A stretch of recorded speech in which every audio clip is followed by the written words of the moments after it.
Bismillahirrahmanirrahim. Assalamualaikum warahmatullahi wabarakatuh. Selamat pagi adik-adik semuanya. Bagaimana kabarnya? Apakah sehat? Semoga kita semua selalu diberikan kesehatan oleh Allah Subhanahu wa taala. Amin amin ya rabbal alamin.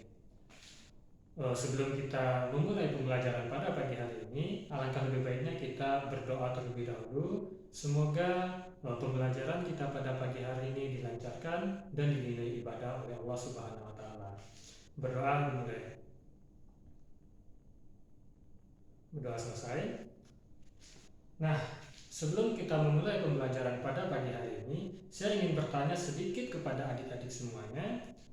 Secara tidak disadari, aktivitas apa yang adik-adik selalu lakukan, baik itu setiap detik, setiap menit, setiap jam, dari pagi, siang, dan malam, sedang beraktivitas, bermain, bekerja, bahkan saat tidur sekalipun, aktivitas ini selalu adik-adik lakukan. Ada yang bisa jawab? Aktivitas apa? Yaitu bernafas. Coba adik-adik semenit atau 2 menit saja tidak melakukan aktivitas ini. Apa yang akan adik-adik rasakan? Lemes? Pusing? Ya, tepat sekali. Nah, sebenarnya apa sih fungsi atau tujuan kita bernafas tersebut? Kenapa kita bisa pusing? Kenapa kita bisa lemes? Ini akan kita bahas pada materi pada pagi hari ini, yaitu tentang sistem pernapasan atau yang biasa disebut dengan sistem respirasi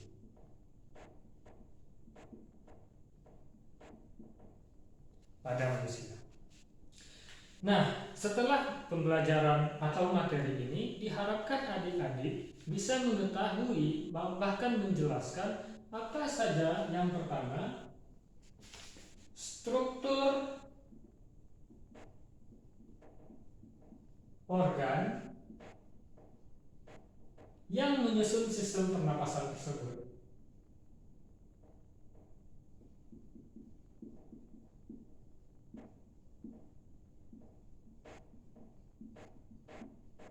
Dan yang kedua, diharapkan adik-adik juga bisa menjelaskan bagaimana saja sih mekanisme yang terjadi pada sistem pernapasan.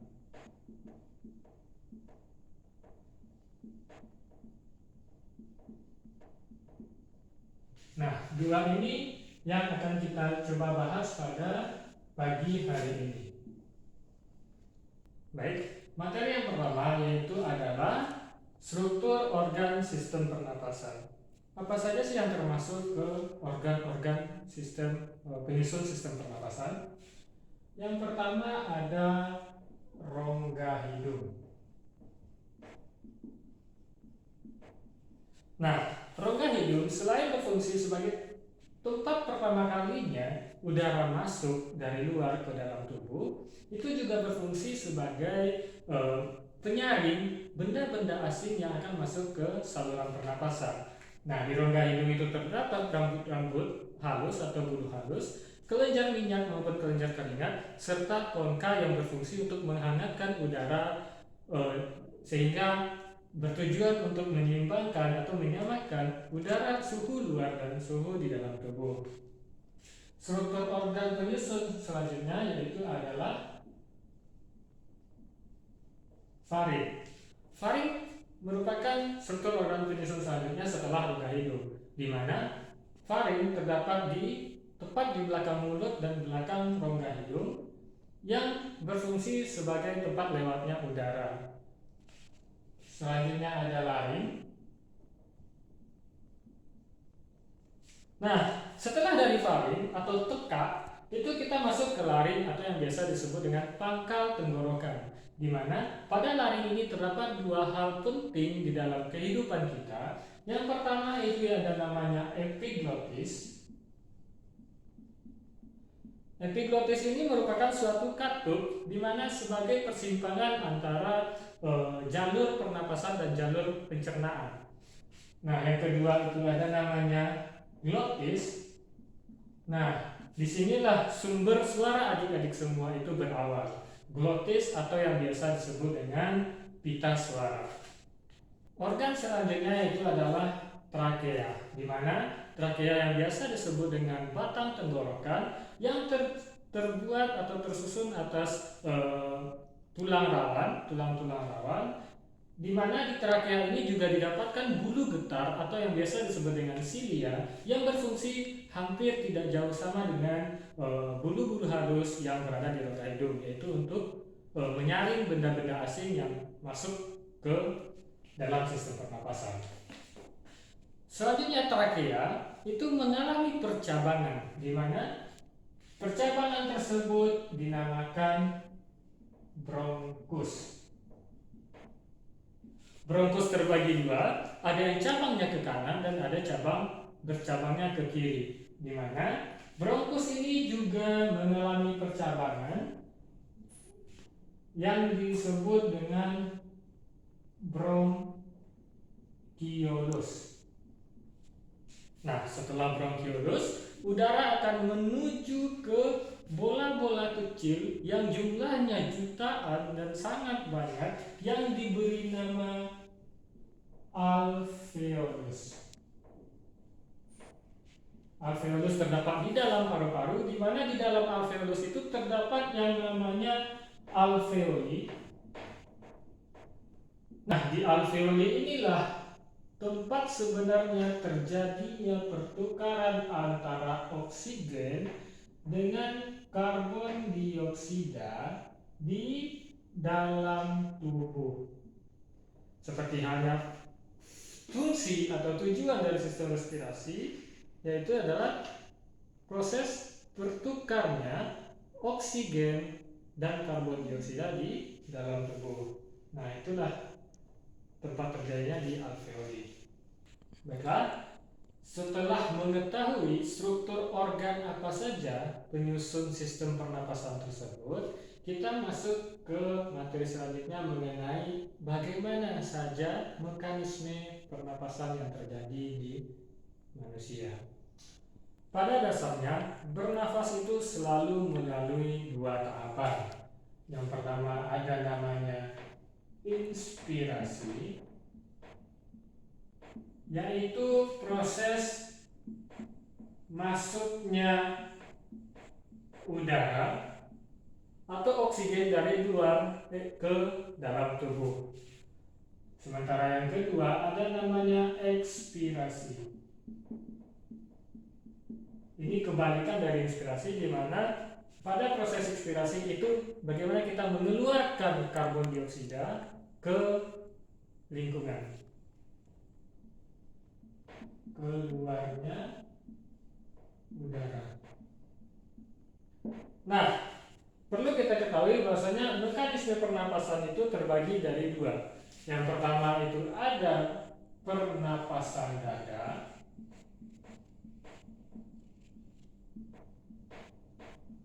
dan ada yang namanya pernapasan perut. Ini dua hal atau dua mekanisme yang selalu terdapat pada sistem pernapasan. Baiklah, yang pertama pernapasan dada.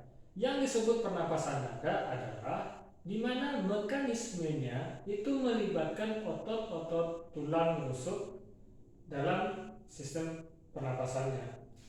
Sementara pada pernapasan perut itu mekanismenya melibatkan otot-otot diafragma dalam proses pernapasannya. Baik pernapasan dada maupun pernapasan perut itu selalu melalui dua tahapan ini. Yang pertama inspirasi, fase inspirasi, yaitu di mana otot-otot tulang rusuk itu berkontraksi,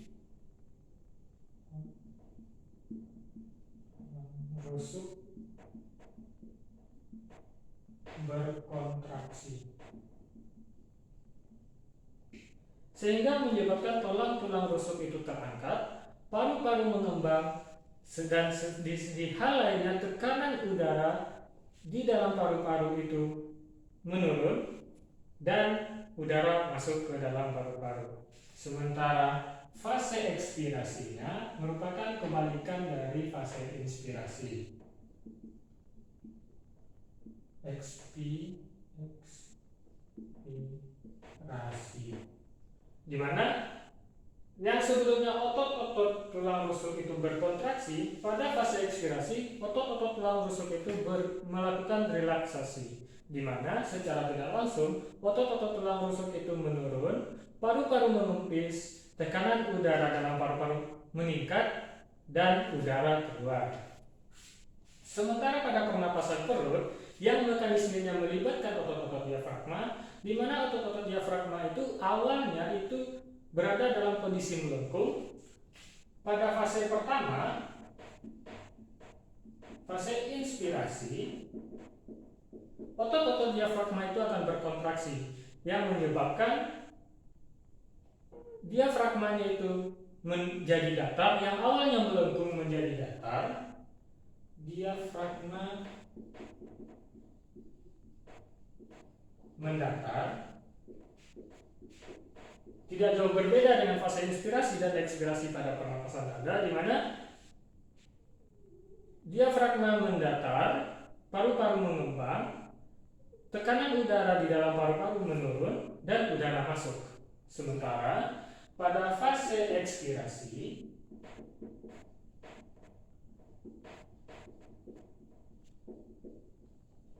merupakan lawannya dari fase inspirasi, di mana otot-otot diafragma yang berkontraksi sebelumnya itu berelaksasi kembali, yang artinya otot-otot diafragma yang tadinya mendatar kembali ke bentuk seperti semula, yaitu menurun.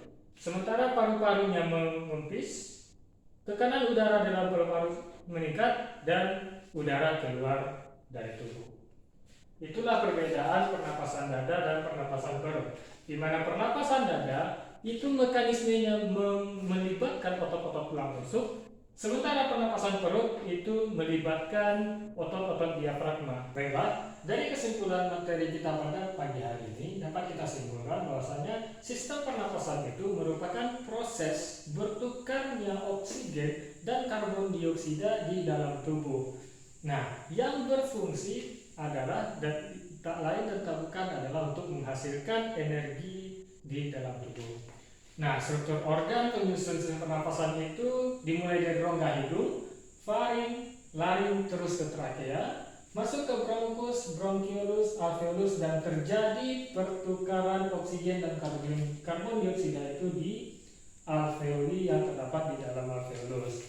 Nah, pada mekanisme pernapasan itu terdapat ada dua jenis atau dua macam mekanisme, yaitu pertama adalah pernapasan dada dan pernapasan perut, di mana pernapasan dada itu yang mekanismenya itu melibatkan otot tulang rusuk.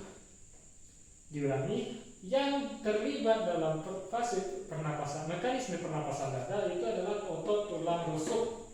Sementara pada pernapasan perut yang terlibat di dalamnya adalah otot-otot diafragma. Oke, cukup sekian pembelajaran kita pada pagi hari ini. Semoga adik-adik semua bisa memahaminya dan apa yang kita pelajari ini dinilai ibadah oleh Allah SWT. Sampai jumpa di kesempatan selanjutnya. Saya akhiri, wabillahi taufiq wal hidayah. Wassalamualaikum warahmatullahi wabarakatuh.